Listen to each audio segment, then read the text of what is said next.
You're listening to Indepth SEO. In-depth conversations on how search, content, and AI really work. Welcome to SEO Deep Dive by Indepth SEO. I'm Alex. And I'm Jamie. So today we are not just talking about another algorithm update. No. We're not talking about backlink strategize or, the perfect meta tag. We're tackling the absolute elephant in the room. The big one. The thing that has been keeping marketing directors awake at night and, frankly, causing a lot of my friends in the SEO industry to break out in a cold sweat. It's the topic of the year. I mean, maybe the topic of the decade. It really feels like the tectonic plates of the internet have actually shifted this time. For real. I think so, too. We are, of course, talking about the AI search crisis. It is early 2026.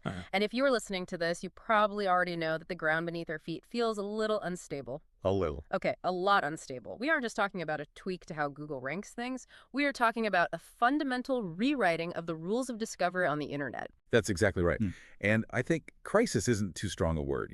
If you've been looking at your analytics dashboards lately, whether that's GA4 or Adobe or whatever tool you're using, you might be seeing what I call ghosts. Ghosts. Okay, unpack that for me. Yeah, ghosts of SEO past.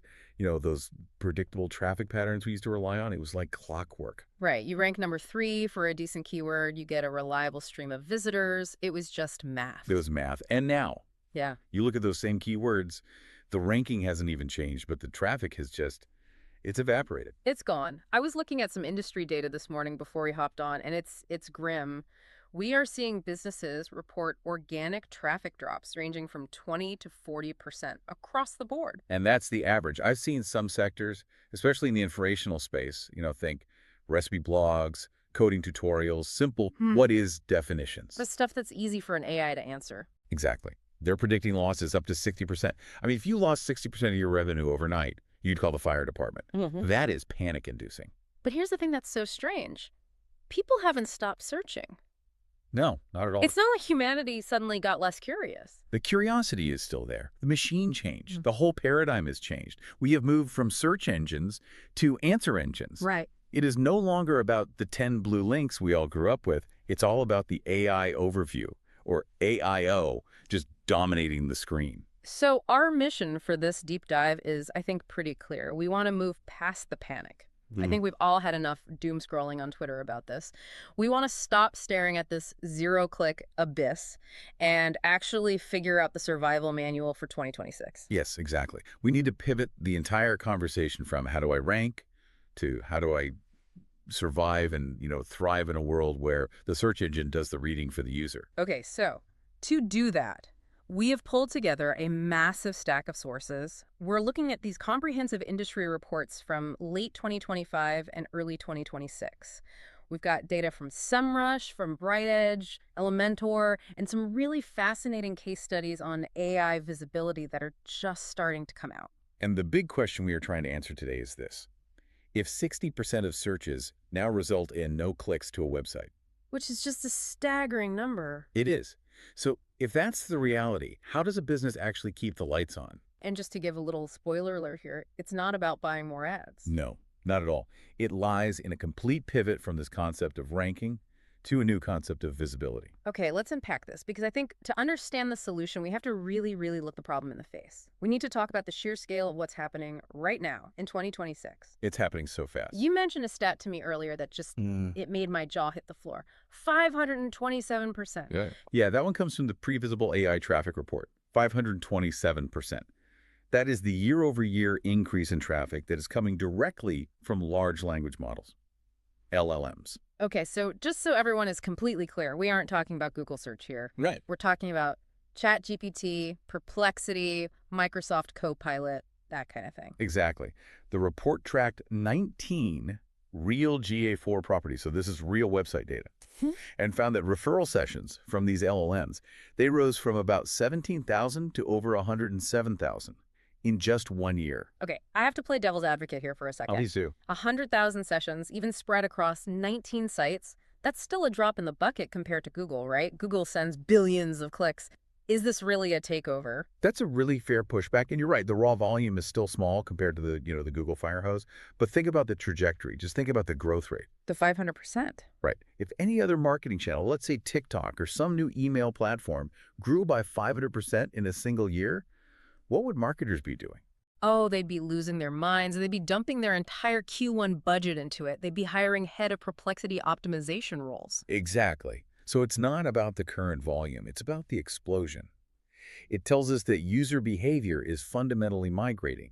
People aren't just Googling it anymore. They're asking the AI. And once a user switches that habit, I mean, once they realize they get a better, faster answer from an LLM, it's hard to go back. They rarely switch back. It's incredibly sticky behavior. But, of course, Google isn't exactly sitting on the sidelines watching this happen. No, they saw the writing on the wall. They realized their entire business model was under threat, and they deployed their own nuke, the AI overview. Which brings us to what some people are calling the pixel problem. I love this term, but it's also terrifying. Break down the pixel problem for us. Okay, so just visualize your laptop screen for a second. Most laptops have a vertical resolution of about 1080 pixels. Right. But the browser interface, the tabs and all that, it takes up some of that.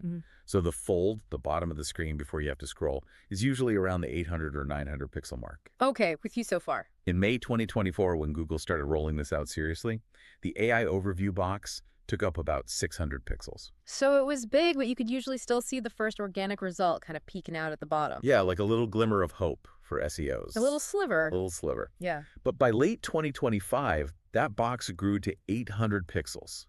And now, looking at the projections for mid-2026, it's on track to hit 1,000 pixels. So let's do the math there. If the box is 1,000 pixels tall and my screen is only 900 pixels of usable space, the organic results effectively don't exist until the user scrolls. They're pushed entirely below the fold. The AI overview is the page. that changes everything. I mean, that means being number one in the organic results is functionally the same as being on page 2 used to be. Or page 3. Right. You're invisible unless the user actively decides to dig deeper, to scroll past the answer they were just given. Which almost perfectly explains the next terrifying stat, the zero-click phenomenon. The data we're seeing from Pew Research and SEMrush is all starting to converge on this one number. Roughly 60% of searches now yield no clicks to a website. 60%. So for every 10 people who search for something, 6 of them get the answer from the AI and just leave. The search ends there. The user is satisfied. And look, as a user, I have to admit, I love it. Oh, me too. It's great. If I search, what temperature do I cook chicken to? Well, I don't want to read a 2,000-word blog post about your grandmother's farm in Tuscany. No, just give me the number. I just want to see 165 degrees Fahrenheit instantly. And the AI gives you that. It does. But for the website owner who wrote that fantastic EEAT-optimized article, that visitor is gone. And here's where it gets even worse. When an AI summary appears at the top, only 8% of users will then click a traditional organic link below it. Only 8%. What was it before? It was about 15% when there's no AI summary. So it basically cuts the click-through rate in half just by existing. Wow. It's like the AI is a bouncer at a club, and it's just decided that half the people don't need to come inside. Okay, so if I'm a business owner listening to this right now, I'm probably hyperventilating a little bit. I would be. I'm thinking my funnel is broken, my traffic is dying, but you're telling me that we shouldn't just pack up and go home? No, absolutely not. Yeah. But we have to acknowledge that the game we are playing has fundamentally changed. We are in the middle of a massive identity crisis for the entire search industry. We keep hearing these new acronyms thrown around: AEO, GEO. I feel like I need a dictionary just to read a marketing blog these days. Can we just clarify what is actually happening here? For sure. So we are shifting from SEO, search engine optimization, to AEO, which is answer engine optimization, and GEO, generative engine optimization. Okay, is that just marketing fluff?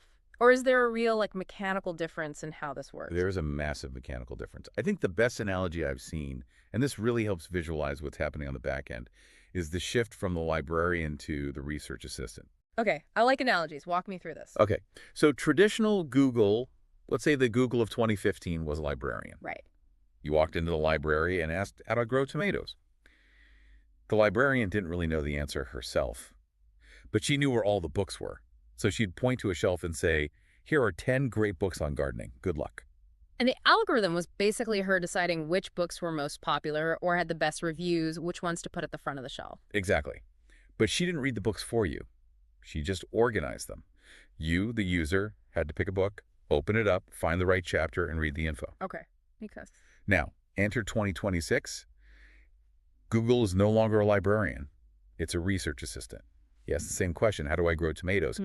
The assistant doesn't just point to the shelf. what does it do? The assistant runs to the shelf, pulls down those same 10 books, reads the relevant chapters for you, synthesizes all the best tips into a neat 3-paragraph report, and just hands you the report. And you never even have to touch the book. You never touch the books. This implies a huge technical shift in how the engine processes our content, right? The librarian was just looking at titles and indexes, keywords. What is the assistant looking at? The assistant reads passages. This is the whole passage-level analysis concept. It's technically called Retrieval Augmented Generation, or RAG, if you want to get nerdy. Oh, yeah, okay. The AI isn't ranking a whole page based on how many backlinks it has anymore. It's extracting specific chunks of text sentences, paragraphs, data points that directly answer the specific query. That feels like it changes how we have to write everything. If it's just looking for chunks, does the structure of the page matter more now? It matters immensely. You have to start structuring your content like news journalism. We call it the inverted pyramid strategy. Ah, journalism 101. Don't bury the lead. Precisely. The most critical answer must be at the very top of your article, right at the top. Why? Because the data shows that 70% of users only read the first third of an AI overview. 70%. So more than 2/3 of people stop reading after the first few sentences of the AI box. Yes. So if your answer is cited down in the bottom paragraph of the AI summary, you might as well be invisible. But even more importantly, if you bury the answer on your own website, say 500 words down after a long, flowery introduction. The AI might not even find it. Or it might not extract it confidently. It wants the answer right away. So the days of, let me tell you a long story about how I discovered this amazing software solution on a rainy Tuesday afternoon, those are dead. For informational queries, dead, buried. If someone searches, what is enterprise ERP? Your page needs to start with the words, enterprise ERP is. You have to feed the robot exactly what it wants. You have to spoon feed it the answer. Now, I do want to clarify something because I think there's a misconception that every single search is like this now. But when I shop for shoes, for example, I still see shopping ads, I still see product grids. It feels different. That is a crucial distinction. Not every search triggers an AIO. In fact, the data is very clear. 88% of searches that trigger these AI overviews are informational. Informational, so the how, what, when, why type questions. Exactly. How to tie a tie. History of the Roman Empire. Symptoms of the flu. But not by Nike Air X. Almost never. That is a commercial query.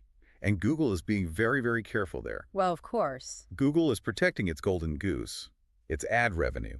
The data shows that high cost per click keywords, so commercial terms where clicks cost over $2, they rarely trigger AI overviews. That's fascinating. So if there's money to be made on ads for a query, Google intentionally suppresses the AI. It seems that way. 95% of AI overviews appear on queries with no ads at all. Google does not want the AI to distract you from clicking on a paid link. So if you're an e-commerce site, your product pages, your money pages, are actually relatively safe from this. They are safe from the AI overview for the most part. But your blog, your ultimate guide to running shoes, that is directly in the crosshairs. The battle is being fought in the long tail. All those niche, low-volume questions with under 100 monthly searches. It's so interesting because for years, SEO shouted from the rooftops, target the long tail, go for the niche questions. We all did. And now the AI is basically eating that entire strategy for lunch. It is. It's completely devouring the long tail of search. Okay, so we've established the scene. It's a bit bloody out there. Traffic is down. The robot is reading our books and not letting people check them out. Where is the silver lining? Because you promised me there was one. I did promise one. And it's a big one. It requires a pretty significant mindset shift, though. We have to stop looking at the quantity of traffic and start looking at the quality of the traffic that remains. Okay, go on. Let's look at what SEMrush is calling the golden stat. They found that the average AI search visitor, so someone who clicks a citation from an AIO or an LLM, is worth 4.4 times more than a traditional search visitor. 4.4 times. That's a huge multiplier. Why is that? What makes them so valuable? Well, just think about the user journey for a second.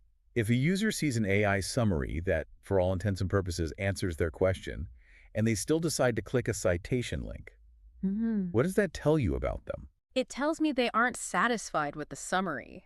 They want more detail. Or maybe they don't fully trust the robot's answer. Exactly. They are trusting but verifying. Yeah. Or they are in deep research mode. They are high intent.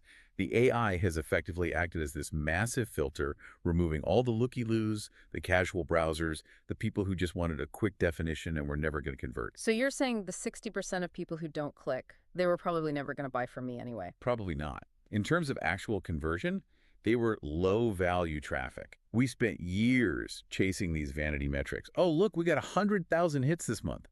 But how many of those hits actually turned into revenue? The people who make it through the AI filter are serious. Do we have engagement numbers to back that up, or is it just a theory? Oh, we do. The numbers are pretty clear.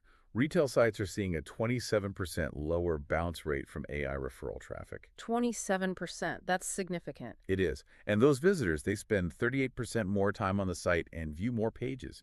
They're exploring. Okay, so I need to play the skeptical CMO again. Go for it. I walk into the board meeting and I say, "Hey boss, great news and bad news. The bad news is traffic is down 40%. The good news is the bounce rate is fantastic." And he looks at me and says, "I can't pay salaries with bounce rate. I need volume at the top of the funnel to get sales at the bottom. How do we square that? We still need some volume, right?" You're absolutely right. You can't survive on zero volume, no matter how high the intent is. You still need visibility. But the way you get that visibility has to change. You can't just churn out generic content and hope to rank for 1,000 keywords anymore. Which brings us to the survival manual, segment 4. Survival strategies. We've identified 3 big ones from the research. Let's start with strategy 1, because this feels like the most philosophical shift of all, becoming the ground truth. This ties back directly to the biggest weakness of current AI models: hallucinations. They lie, they just make stuff up. They make things up, and they do it so confidently. Over 40% of users report having seen inaccurate AI information, and this creates a trust gap. Users are starting to use the AI for speed, but they still turn to trusted brands for accuracy. And that gap is our opportunity. That gap is everything. AI models are desperate for what engineers call ground truth: verifiable, accurate, original data that they can train on and cite with confidence. Brands need to pivot their entire content strategy to be the source of that truth. Okay, give me a concrete example. What does ground truth actually look like for a regular business? Okay, let's take Nike as a big example. The report we looked at showed Nike ranks in AI overviews for over 13,000 keywords. 13,000. Yeah. Why? Because when the AI needs to know the exact weight of the new Vaporfly shoe or the specific material used in the sole, it doesn't trust a random running blog as much as it trusts Nike. Nike's the entity that created the data. They are the primary source. Okay, but Nike is a billion-dollar brand with a massive research department. What if I'm, say, a regional HVAC company? How can I be ground truth? You have data Nike doesn't have. You have unique local data. You could publish a report on the average cost of AC repair in Austin, Texas in 2026. Oh, interesting. Or the 3 most common furnace failures we see in coastal climates. If you publish original studies based on your own customer data, your own experience, you become the primary source for that niche. The AI has to cite you because you are the only one with those numbers. So stop writing another blog post on what is an AC unit and start writing, "Here is what we learned from fixing 500 AC units in Houston this summer." Exactly. Original research, expert interviews, first-hand data. That is the only thing the AI cannot hallucinate. It has to get it from a source. This circles right back to EEET, doesn't it? Experience, expertise, authoritativeness, trustworthiness. It's the absolute currency of the AI age. If you don't have demonstrable EEAT, the AI will eventually just treat you as noise. Okay, strategy 2. This is for the technical folks, the nerds, and I happily count myself among them. Technical SEO for machines. This is so critical now. We used to optimize for keywords, putting the right words in the title tag. Now we are optimizing for understanding. And the language of understanding for a machine is schema markup. I feel like SEOs have been screaming from the rooftops, "Do your schema," for a decade, and nobody listens. Well, they have to listen now. There's no choice. Explain schema in this new context. Why does the AI care about it so much? Okay, so imagine your website is a document written in English.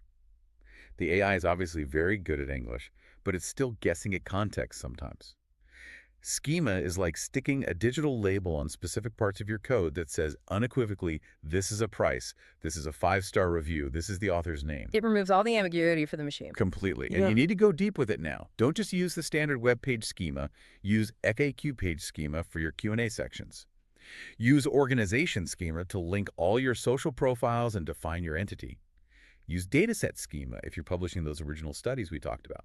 Because if the AI is trying to build that quick answer box, it loves structured data. It can just grab the price field and plop it right in. Exactly. If you make the AI's job easy, it rewards you with a citation. If it has to parse messy HTML to try and figure out the price, it might just skip you and go to your competitor who used schema correctly. Speaking of parsing, there's a huge debate right now about robots.txt. Ah, the great prisoner's dilemma of modern SEO. Right. Do we block the bots? We see these new crawlers, GPT bot, CC bot, hitting our sites constantly. And some publishers are saying, hey, you're scraping my content to train your model that's going to replace me. Screw you, I'm blocking you. And it's a valid emotional reaction, right? It feels like theft. It does. But is it a smart business move in 2026? The sources we're seeing generally say no, it's not.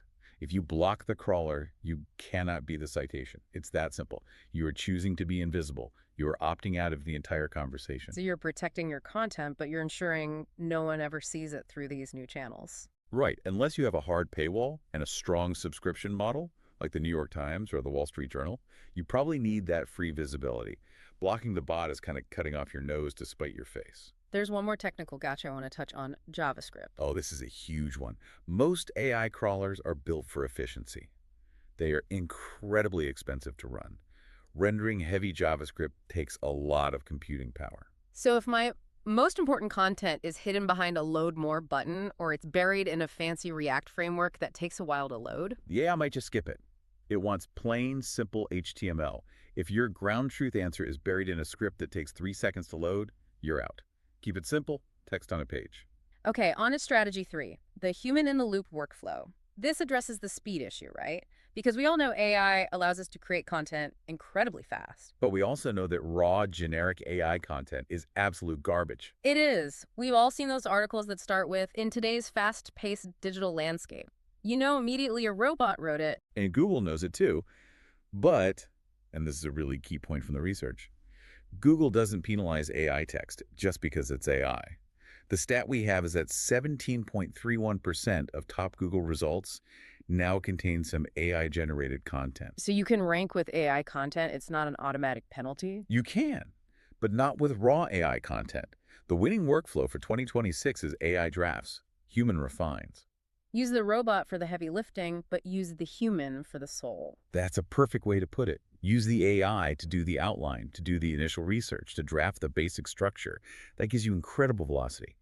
But then a human expert must come in to verify the facts, to inject the brand voice, and to add those unique experiences and anecdotes we talked about, the EET. There was a case study in one of the reports about a marketing consultant named Tara. I thought this was a perfect small-scale example of this whole pivot. Yes, Tara. She was a great example. She was struggling with the traffic drop. She realized she couldn't compete on generic, high-volume terms like marketing strategy anymore, so she shifted. What did she do? She started using AI to help her find very specific, complex questions her ideal clients were actually asking. So really digging into user intent? Super deep into user intent. Things like, how do I budget for LinkedIn ads for a B2B SaaS startup with a limited marketing team? That's incredibly niche. It is. She used AI to help draft the answers, but then she layered in her own client, examples, and proprietary data. The result? She became a cited source in the AI overviews for dozens of these specific queries. So her overall traffic probably didn't recover to 2023 levels. It didn't, but her leads went up significantly. Because the only person asking that specific question is someone who is ready to hire a consultant. Exactly. Volume down, value way, way up. Okay, so we have the strategies, but how do we measure any of this? Because if I go into my analytics dashboard and just look at organic sessions, I'm going to cry. We need new metrics for a new world. We absolutely do. Segment 5 is all about moving beyond the click. So what are these new metrics? What should I be putting on my dashboard? First, you need to track AI visibility.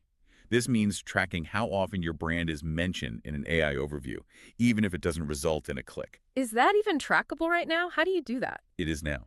The big toolkits like SEMrush and a bunch of specialized platforms have developed AI visibility, or AIO tracking tools.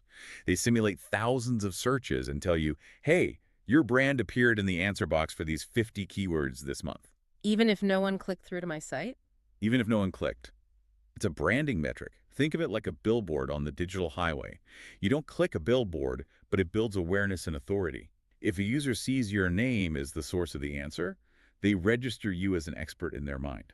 Okay, that makes sense. What's the second metric? But the second one is share of model. This is the really futuristic one. It asks the question, how often do LLMs like ChatGPT or Perplexity cite you as a source for your industry's core topics? That feels less like a metric and more like asking, what does the collective consciousness of the internet think of my brand? It kind of is. You want to own the mental model of the AI. If I ask ChatGPT, who are the top 3 experts on corporate finance? You want to be in that list. It's about becoming a known entity to the machine itself. And there's this weird paradox here regarding click-through rate, the CTR boost. This is the silver lining of the silver lining. It's fascinating. Paradoxically, being cited as a source in an AI overview increases your click-through rate compared to just being a standard blue link on the page. Wait, run that by me again. I thought we just spent 10 minutes saying clicks are way down. Overall, clicks are down because, yes, a majority of people don't click anything. But for the small percentage of users who do decide to click, they are overwhelmingly clicking the citation links inside the box. Do we have numbers on that? We do. The study showed a 0.6% CTR for a non-cited link versus a 1.08% CTR for a cited link. It almost doubles your chances of getting a click if you're the citation. So the citation is the new position 0. It's the VIP section of the search results page. It is. Being number 1 in the organic results below the fold is now worth half as much as being a tiny footnote inside the box. That is a brutal, brutal reality check for a lot of SEOs. It is.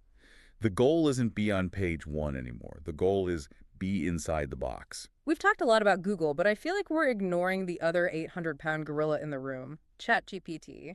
It's not just a chatbot anymore. You have to think of it as a search engine. A search engine with 700 million weekly active users. It's the 4th most visited website globally. Yeah. And the user behavior there is fascinatingly different from what we see on Google. How so? What's the difference? ChatGPT users are, for lack of a better word, more curious. The data we found shows that they click external links 1.4 times per visit. Wait, 1.4 times? Google users are at something like 0.6? You're telling me people click more links out of ChatGPT? That feels completely counterintuitive. It does at first, but it makes sense if you think about the mindset. When you use Google, you're often doing a quick transactional search. Weather, buy shoes, Facebook, log in. You want to get in and get out. Right, task completion. Exactly. When you are on ChatGPT, you are usually in research mode or creation mode. You're having a conversation. The AI gives you an idea or a summary, and your natural next thought is, that's interesting, where did that fact come from? And you click the source link to verify or learn more. So it's a much deeper form of engagement. It is. And it implies that we need to start thinking about optimizing for ChatGPT specifically, not just Google. So how on earth do you optimize for ChatGPT? It feels like a total black box. It comes back to that idea of entity authority. You need to make sure the LLM knows who your brand is and what you are an expert in. This means having a crystal clear about page, getting cited on other authoritative sites like Wikipedia or major news outlets, and having consistent structured data across the web. You're essentially doing public relations, but for robots. PR for robots. Oh, I love that. That's exactly what it is. You are teaching the AI who you are so that when someone asks a relevant question, it already knows you exist and trusts you as a potential source. We've covered a ton of ground here, from the panic of the pixel problem to the opportunities in becoming ground truth. Let's try to summarize this whole shift for the listener who is trying to digest all of this right now. The summary is pretty stark. Adapt or die. That sounds dramatic, I know. But 10 blue links. SEO is effectively on life support. The future is hybrid. Hybrid meaning what exactly? A hybrid meaning AI handles the scale in the data processing. Humans handle the trust, the creativity, and the ground truth. You leverage the tools for velocity and efficiency, but you double down on the human elements that the machine cannot fake. And we have to stop chasing volume for volume's sake and start chasing influence. Visibility and authority. If you have those two things, the traffic will follow. It might be less of it, but it will be much, much higher value. Before we sign off, we promised a final provocative thought, something to keep our listeners up at night. but in a good way, hopefully. Well, here is the big prediction for 2028. AI search traffic is officially expected to surpass traditional search traffic by 2028. So in just 2 years, the research assistant becomes more popular than the librarian. Yes, but here is the really scary philosophical question that raises. If AI answers everything perfectly and users stop clicking through to websites, will humans stop creating free content? The content collapse. Exactly. Think about it. Why would you spend 3 days writing a detailed, well-researched guide if the AI just scrapes it, summarizes it in 10 seconds, gives it to the user, and you get 0 clicks, 0 ad revenue, 0 leads? The entire economic incentive for an open web just breaks. It evaporates. We face a potential future where the AI has nothing new to learn from because nobody is writing anything new. The web becomes a static museum of content from before 2025. That is a terrifying feedback loop. It is, and I think the only winners in that scenario will be the ones creating the new knowledge, the primary research, the breaking news, the original data that the AI is absolutely desperate to ingest. Because the AI can't predict the news. It can't run a scientific experiment or interview an expert. Exactly. Be the creator, not just the curator. The curators are all going to be replaced by the algorithm. The creators are the fuel. Be the fuel. I like that. Well, that is a lot to mull over. Thank you for walking us through the crisis and for giving us a survival guide instead of just a eulogy for SEO. My pleasure. We have to keep fighting the good fight. And thank you to you, the listener, for joining us on this deep dive. We hope you feel a little less panicked and a little more prepared for the brave new world of 2026. Go build that ground truth. See you next time. Thanks for listening to In-Depth SEO. If this episode added a new perspective, visit indepthseo.com for more thoughtful conversations on how search really works.